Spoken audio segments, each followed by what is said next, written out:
Dear students, myself Meenakshi Mrinal Kumar, subject Political Science, Intermediate Boys Section, Marwari college Ranchi. पिछले class में हम लोगों ने पॉलिटिकल साइंस के सेकंड चैप्टर एक दलीय प्रभुत्व का दौर के अंतर्गत देखा कि किस तरह कांग्रेस पार्टी की प्रभुत्व पूरे भारत में रही थी और इस कांग्रेस की प्रभुता के आधार पर हम लोगों ने ये भी देखा कि उस वक्त हमारे भारत में कांग्रेस के वर्चस्व काल में अन्य महत्वपूर्ण विपक्षी दल भी थे। इन विपक्षी दलों की क्या स्थिति थी, ये किस प्रकार थे, ये कांग्रेस पार्टी के अंतर्गत किस तरह से अपनी विपक्षता का महत्वपूर्ण भूमिका अदा किया था। इस संबंध में हम लोग देखेंगे आज कि भारतीय राजनीति में आज़ादी के बाद बहुत सारे दल थे। सक्रिय दलों में यदि भारतीय कम्युनिस्ट पार्टी को छोड़ दिया जाए तो सभी विपक्षी दलों का उदय और उनका विकास जो हुआ था वो आज़ादी के बाद ही हुआ था। तो इसमें कई दल कांग्रेस से ही टूटकर अलग हुए थे। तो 60 और 70 के दशक में कई नई पार्टियों का भी उद्गम हुआ था, लेकिन उसकी जड़ें जो थी हम देख सकते हैं कि 1950 के दशक में सारी विपक्षी पार्टियां, लगभग विपक्षी पार्टियां जो थी वो अस्तित्व में आई। फिर हम यहाँ पर ये भी देखते हैं कि 50 से 60 के दशक में विपक्षी पार्टी को लोकसभा में नाम मात्र का प्रतिनिधित्व ही प्राप्त था, क्योंकि हम उस समय देख रहे थे कि कांग्रेस पार्टी सक्रिय भूमिका में अपना प्रभुत्व के रूप में इसका उदय हो पाया था और ये इसका कांग्रेस पार्टी का वर्चस्व था उस समय। तो यहाँ पर हम लोगों ने ये भी देखा है कि जो हमारे उस समय की विपक्षी पार्टी थे वो अपनी उपस्थिति से लोकसभा के अंदर सक्रिय भूमिका निभा करके भारत के लोकतंत्र को मजबूत बनाने में अपना महत्वपूर्ण योगदान भी दिया था और इसकी संख्या बहुत कम थी। कांग्रेस पार्टी तार्किक आलोचना के द्वारा उनकी मनमानी पर रोक लगाने का प्रयास भी किया। तो इस तरह पार्टी के कारण तानाशाह प्रवृत्ति पर रोक लगाने में सफलता मिली। चूँकि कांग्रेस का प्रभुत्व उस दशक में था, उस दौर में था, तो यहाँ पर विपक्षी पार्टी जो भी होती है वो क्या करती है, जो पक्ष की पार्टी होती है जिसकी सरकार बनी रहती है उसको मनमानी करने से पूर्णतः रोक लगाने में बहुत अपना योगदान देती है। तो ये सभी चीज़ें उस समय के काल में था। तो उस समय कौन कौन से विपक्षी पार्टी थे ये आज हम देखेंगे। उस समय के विपक्षी पार्टी में सबसे पहला था समाजवादी दल, या इसको सोशलिस्ट पार्टी भी हम कह सकते हैं। तो समाजवादी पार्टी में का उदय जो था वो स्वतंत्रता के पूर्व हुआ था। कांग्रेस सोशलिस्ट पार्टी का गठन जो था वो 1934 में नौजवान, रेडिकल और समतामूलक कांग्रेसियों के द्वारा कांग्रेस के भीतर ही हुआ था।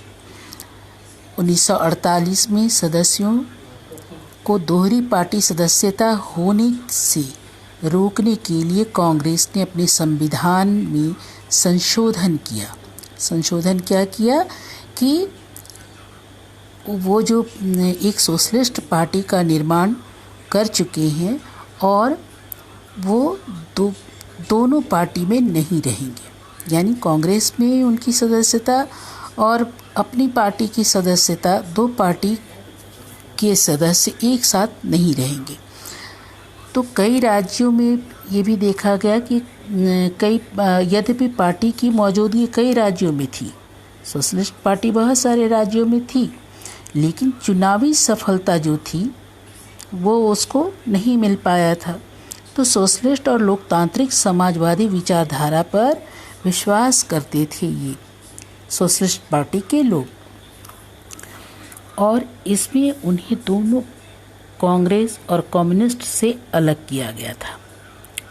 तो उसमें कांग्रेस में पूंजीपतियों और जमींदारों का साथ देने और मजदूरों तथा किसानों पर ध्यान नहीं देने के कारण ये सोशलिस्ट पार्टी जो बनी थी ये इसे पसंद नहीं कर रही थी, इसलिए ये अपने ध्यान नहीं देने को हाथों हाथ लिया और सोशलिस्ट पार्टी को 1955 में वह पोह की स्थिति का सामना करना पड़ा था, जब कांग्रेस ने भी समाज के सोशलिस्ट पार्टी की स्थापना का लक्ष्य अपना लिया। तो इस तरह से कांग्रेस तो शुरू से ही देखा जा रहा था कि किस तरह से सभी बातों को अपने में समाहित करने के लिए ये हमेशा प्रयास करती रहती थी। तो यहाँ पर जो भी पार्टियाँ अलग हो रही थी इससे, उन सभी चीज़ों को भी अपने कांग्रेस में मिलाने का इसने प्रयास किया था। तो यहाँ पर सोशलिस्ट जो थे, समाजवादी नेता लोग जो थे, ये क्या थे, अपने आप को कांग्रेस के विकल्प के रूप में प्रस्तुत नहीं कर सकते थे। तो ऐसे में कुछ नेता जैसे राम मनोहर लोहिया कांग्रेस से दूरी बनाई रखी और उसकी आलोचना भी की। कुछ दूसरे नेता भी थे जैसे अशोक मेहता, कांग्रेस के साथ सीमित सहयोग को परिवर्तित किया था। सोशलिस्ट पार्टी का कड़ा रूप और इसका विभाजन जो था, ये इसका पुनर्गठन हुआ, जिससे कि सोशलिस्ट पार्टी का निर्माण हुआ और इसमें किसान, मजदूर, प्रजा पार्टी, प्रजा सोशलिस्ट पार्टी, संयुक्त सोशलिस्ट पार्टी आदि शामिल थे। इसमें जेपी जयप्रकाश नारायण, अच्युत पटवर्धन, अशोक मेहता, आचार्य नरेंद्र देव, राम मनोहर लोहिया और कुछ प्रमुख सोशलिस्ट पार्टी के नेता रहे थे। वर्तमान में कई दल जैसे राष्ट्रीय जनता दल, सेक्युलर समाज पार्टी का उद्गम सोशलिस्ट पार्टी से ही हुआ था। आज भी हमारे देश में ये सभी पार्टियां मौजूद हैं। तो इस आधार पर हम देखते हैं कि समाजवादी पार्टी जो थी, हमारे भारत में समाज के सभी वर्गों को पर ध्यान देने के लिए ये कांग्रेस से अलग हुई थी, क्योंकि इनका मानना ये था कि कांग्रेस जो है वो समाजवादी पार्टी को अपनाने की बात तो करता है, लेकिन इसमें क्या था, किसानों को और मजदूरों को इन पर कोई भी ध्यान नहीं दिया था। तो यहाँ हम देखते हैं कि कांग्रेस पार्टी को इन्होंने कहा कि सिर्फ पूंजीपतियों की पार्टी कांग्रेस पार्टी है।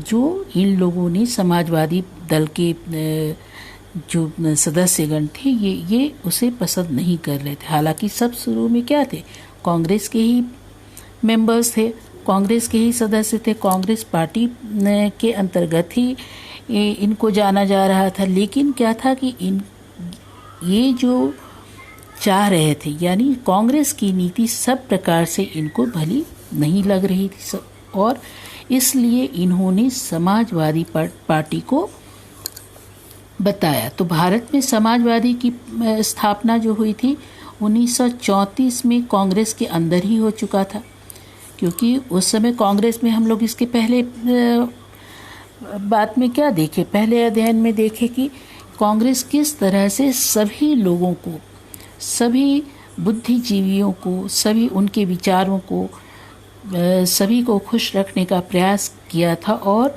अपनी पार्टी को मजबूत बनाने, एक वजूद देने के लिए इसने पूरा प्रयास किया। लेकिन इसके अंतर्गत कुछ लोग जो थे बाद में, जैसे कांग्रेस पार्टी जो थी उस समय, इसने समाजवादी पार्टी को कांग्रेस के अंतर्गत से ही निकला हुआ एक पार्टी मानते हैं, तो इन्होंने अपनी पार्टी का नाम रखा था कांग्रेस समाजवादी पार्टी। लेकिन 1948 में कांग्रेस की सदस्यता के नियम के आधार पर इसको परिवर्तित कर दिया गया। तो यह भी निर्धारित किया गया कि कोई सदस्य एक साथ दो पार्टी का सदस्य नहीं होगा। तो इससे क्या हुआ कि जयप्रकाश नारायण समाजवादियों को कांग्रेस छोड़ना पड़ा। तो जयप्रकाश नारायण तथा अन्य जितने समाजवादी पार्टी के जो सदस्य थे, ये कांग्रेस क्यों छोड़े? क्योंकि वो अपनी समाजवादी पार्टी को ज़्यादा महत्व दे रहे थे और बता रहे थे कि कांग्रेस क्या है। कांग्रेस जो थी उसको बताया जा रहा था कि ये सिर्फ पूंजीपतियों की पार्टी है, ये उन्हीं पर विशेष कर ध्यान देती है और जो हमारे देश के गरीब और किसान लोग हैं उन पर ये पार्टी ध्यान नहीं दी जाती है। तो 48 में एक अलग समाजवादी पार्टी की स्थापना की गई जिसका नाम था भारतीय समाजवादी पार्टी रखा गया, PSI। तो प्रथम आम चुनाव में समाजवादी पार्टी का प्रदर्शन तो बहुत उत्साहवर्धक नहीं था, लेकिन उसकी उपस्थिति देश के विभिन्न क्षेत्रों में थी। ऐसा नहीं था कि समाजवादी पार्टी को लोग नहीं जान रहे थे या नहीं समझ रहे थे, उनकी उपस्थिति और जगहों में थी और राज्यों में थी। तो समाजवादी पार्टी की विचारधाराएं जो थी वो लोकतांत्रिक समाजवाद पर आधारित था। ये लोकतांत्रिक समाजवाद जो है ये अपनी इस पर ये मेन काम कर रहा था। समाजवादी दल जो थे यानी सोशलिस्ट पार्टी का उद्देश्य था लोकतांत्रिक तरीके से समाजवाद को बढ़ावा देना। तो उन्होंने अपनी विचारधारा को एक तरफ कांग्रेस से तथा दूसरी तरफ साम्यवादी से अलग रखा था। कांग्रेस की नीति को ये पसंद नहीं कर रहे थे और साम्यवादी से अपने आप को इसने अलग किया था। तो इस तरह से कांग्रेस की इस बात के लिए आलोचना भी की इन्होंने और उनकी नीतियों में मजदूरों और किसानों की अवहेलना होती है तथा पूंजीपति और जमींदारों के हितों का साधन किया जाता है। यानी समाजवादी पार्टी के लोगों का क्या मानना था कि उनकी आलोचना में इन्होंने इस बात को कहा कि यहाँ पर कांग्रेस के अंतर्गत मजदूर और किसान की अवहेलना की गई है और पूंजीपति तथा जमींदारों के हितों की पार्टी है। तो इस तरह उनकी विचारधारा साम्यवादियों से भिन्न थी क्योंकि उसमें सामाजिक बदलाव के लिए हिंसा व उग्र आंदोलन के लिए स्थान नहीं दिया गया था। साम्यवादी विचारधारा बिल्कुल अलग थी कांग्रेस से और लोकतांत्रिक समाजवाद में समाजवाद की स्थापना लोकतांत्रिक तरीके से की गई थी। यहाँ पर हम ये भी देखेंगे कि इसके अंतर्गत समाजवादी नेता कौन कौन रहे। आचार्य नरेंद्र देव, ये जो थे आचार्य नरेंद्र देव स्वतंत्रता संग्राम में अपनी महत्वपूर्ण भूमिका निभाई थी। स्वतंत्रता आंदोलन में कई बार जेल भी गए थे। इनके साथ उत्तर प्रदेश के किसान आंदोलन में भी ये सक्रिय रहे। वे समाजवादी पार्टी के संस्थापक के प्रमुख तथा समाजवादी पार्टी के प्रथम अध्यक्ष रहे थे। बौद्ध दर्शन में के ये विद्वान थे। आज़ादी के बाद समाजवादी पार्टी और प्रजा सोशलिस्ट पार्टी का इन्होंने नेतृत्व किया था। भारत के आरंभिक समाजवादी नेताओं में इनका प्रमुख स्थान है। एक बहुत ही जाने माने ये नेता थे जो समाजवादी नेता थे। दूसरे थे डॉक्टर राम मनोहर लोहिया। इन्होंने भी 34 में कांग्रेस समाजवादी पार्टी के संस्थापक के सदस्यों में से ये एक रहे। अपनी वैदेशिक मामलों का ज्ञान के कारण कांग्रेस के विदेश मामलों के विभाग का सचिव भी इनको नियुक्त किया गया था।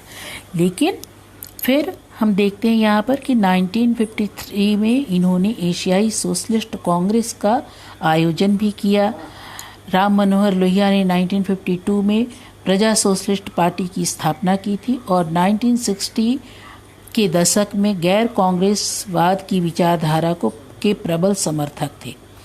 यानी ये कांग्रेस के नीतियों को पसंद नहीं कर रहे थे, इसलिए इनके कांग्रेसवाद की जो विचारधारा थे उसके बाद में इन्होंने 60 के दशक में ये प्रबल समर्थक भी रहे और 1955 में अशोक मेहता के साथ कांग्रेस को समर्थन देने के प्रश्न पर ये मतभेद भी हुआ था। उनको कांग्रेस की लोक विरोधी नीतियों का विरोध करना चाहते थे।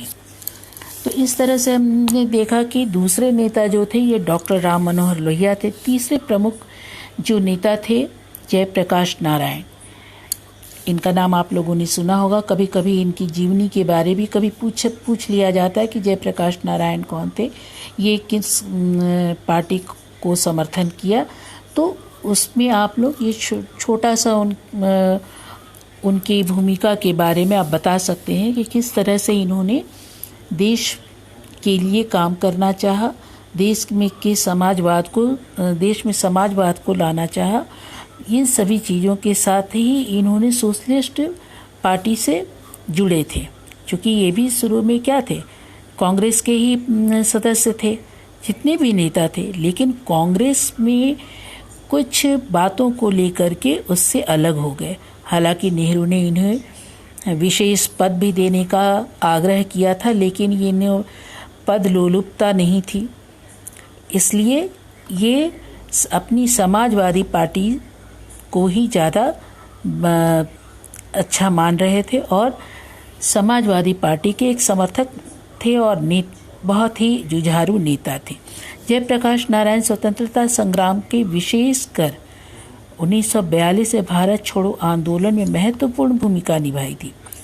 1934 में कांग्रेस समाजवादी पार्टी तथा 48 से भारतीय समाजवादी पार्टी के संस्थापक सदस्य रहे थे ये, और 52 में इन्होंने किसान मजदूर प्रजा पार्टी तथा समाजवादी पार्टी के साथ मिलकर प्रजा सोशलिस्ट पार्टी की स्थापना में महत्वपूर्ण भूमिका निभाई थी।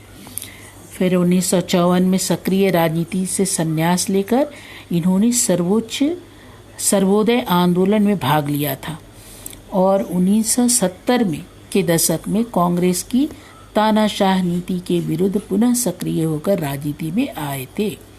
ये हम लोग आगे के चैप्टर में देखेंगे कि 1970 के दशक में जो कांग्रेस की तानाशाह नीति आ चुकी थी, यानी उस समय कांग्रेस की जो स्थिति थी उस समय के कारण ये इन नीतियों को वो पसंद नहीं कर रहे थे और वहाँ से संन्यास लेकर ये सर्वोदय आंदोलन में भाग पहले तो लिया था, लेकिन फिर इसके पश्चात हम लोगों ने देखा कि कांग्रेस की नीतियों को ये पसंद नहीं कर रहे थे, इसके विरुद्ध फिर ये पुनः सक्रिय होकर के हमारी राजनीति में उतरे। तो 1974 में उन्होंने भारत की समस्याओं के स्थायी समाधान हेतु संपूर्ण क्रांति का विचार दिया था, यानी ये सभी प्रकार के क्रांति के लिए अपनी विचारधारा को रखा था। और संपूर्ण क्रांति के अंदर जब हम इनका बहुत ज़्यादा डिटेल्स देखेंगे तब देखेंगे, हालांकि ये संपूर्ण क्रांति से ही जयप्रकाश नारायण जाने जाते हैं। वे दल विहीन लोकतंत्र के समर्थक थे। आरजेडी अधिवेशन में 55 में हम देखते हैं कि 1955 में संपन्न अवाड़ी अधिवेशन में समाज के समाजवादी ढांचे की स्थापना का लक्ष्य इन्होंने स्वीकार किया था। यह लक्ष्य समाजवादी के लक्ष्यों के अनुसार ही था। समाजवादी के सामने वैचारिक शून्यता की स्थिति उत्पन्न हो गई थी। फिर भी राम मनोहर लोहिया के नेतृत्व में कतिपय हम देखते हैं कि समाजवादी ने कांग्रेस पार्टी से दूरी बना करके रखी, जबकि समाजवादियों में अशोक मेहता, उनके समर्थकों ने कांग्रेस पार्टी के साथ सीमित सहयोग की और नीति अपनाई। यानी इन लोगों ने मान लिया कि कांग्रेस को ज़्यादा से ज़्यादा सपोर्ट नहीं करना है, बल्कि सीमित उनके साथ उनका सहयोग करना है और समाजवादी पार्टी को वजूद देना है। तो समाजवादी पार्टी के प्रमुख नेता आचार्य नरेंद्र देव, जयप्रकाश नारायण, अच्युत पटवर्धन, अशोक मेहता, राम मनोहर लोहिया तथा एस जोशी आदि समाजवादी पार्टी के प्रमुख नेता रहे। समाजवादी पार्टी में कई बार विभाजन भी हुआ, एकीकरण भी हुए। इसमें से प्रमुख था 1948 में जयप्रकाश नारायण द्वारा गठित भारतीय समाजवादी पार्टी और 1951 में जेपी कृपलानी द्वारा गठित किसान मजदूर प्रजा पार्टी यानी KMPP और 52 में इन दोनों पार्टियों का विलय कर प्रजा सोशलिस्ट पार्टी बनाई गई थी। 64 में ये पार्टी जो थी इसका विभाजन हो गया, लेकिन फिर बाद में जाकर के एक संयुक्त सोशलिस्ट पार्टी बनी और इसके कई इनके जो नेता थे, ये संयुक्त सोशलिस्ट पार्टी के नेता थे जॉर्ज फर्नांडिस। संयुक्त सोशलिस्ट पार्टी 1972 में प्रजा सोशलिस्ट पार्टी का पुनः फिर से विलय हो गया था और इस विलय के बाद नई पार्टी का नाम था सोशलिस्ट पार्टी। तो इस तरह से भारत की वर्तमान राजनीति में सक्रिय कतिपय पार्टियां हैं, जैसे उत्तर प्रदेश में समाजवादी पार्टी है आज भी, राष्ट्रीय जनता दल है, जनता दल यूनाइटेड है, जनता दल सेक्युलर है। ये सभी जो हैं ये समाजवादी पार्टी में समाजवादी पार्टी जो है इसकी जड़ें समाजवादी पार्टी में ही निहित है। तो इस तरह से हम लोगों ने देखा कि विपक्ष का वजूद जो होना चाहिए उस समय जब कांग्रेस की स्थिति पूरे देश में सर्वोच्च थी, पूरे देश में प्रभुत्व के दौर पर चल रही थी, उस वक्त कांग्रेस के विपक्षी दलों में एक दल जो था ये समाजवादी पार्टी या सोशलिस्ट पार्टी का महत्वपूर्ण योगदान रहा था। यानी हम ये भी कह सकते हैं कि कांग्रेस पार्टी की जो मनमानी पर रोक लगाने के लिए ये पार्टियां विपक्ष पार्टी जो होती है इसके कारण क्या होता है कि किसी भी पार्टी को तानाशाह प्रवृत्ति पर रोक लगाने में सफलता मिल पाती है। तो उस समय जो हमारे देश की स्थिति थी, कांग्रेस प्रभुत्व पर था, बहुत सभी जगह कांग्रेस अपनी मजबूती के साथ अपनी सरकार बना पाई थी और यहाँ पर जो उसके विपक्ष की पार्टी थे उसमें से एक प्रमुख पार्टी था समाजवादी पार्टी। हम लोग नेक्स्ट क्लास में देखेंगे भारतीय साम्यवादी पार्टी। ठीक है, तो इसके लिए हम लोग फिर कल की क्लास में देख लेंगे। ओके।